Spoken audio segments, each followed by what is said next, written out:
আপনারা জানলে খুশি হবেন, এখানে আমার বলতে দ্বিধা নেই যে এই কর্মকাণ্ডে খুব সিনিয়র আধিকারিকরা আমাদের পাশে দাঁড়িয়েছিলেন।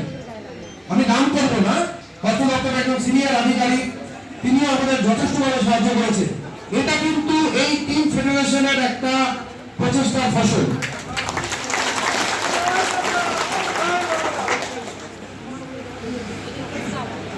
তো আমাদের এই অর্থ দপ্তরের প্রতি সারা রাজ্যের প্রত্যাশা, আমাদেরও দায়বদ্ধতা থাকে।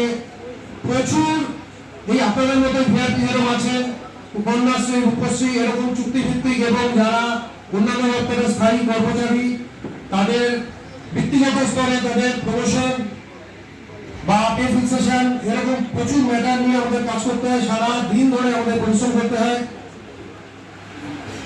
এবং এইরকম প্রতাপের নির্দেশ মতো আমরা যখন এগিয়ে চলি সফলতা আসে, অনেক লড়াই করে সেই সফলতা আসে। আর মিজানুর এই ব্যাপারটা আমাকে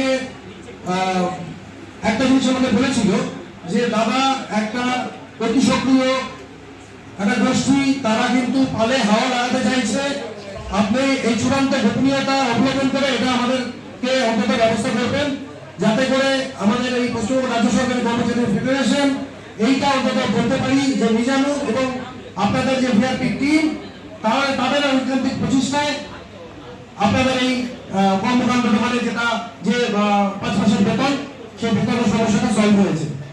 যাই হোক, বক্তব্য দীর্ঘায়িত করবো না, আপনারা ভালো থাকবেন, আপনারা কাজ করুন, আমাদের মাওবাদী মানুষের সরকারের হাত শক্ত করুন, আমাদের মাননীয় মুখ্যমন্ত্রী, আমাদের প্রিয় দিদি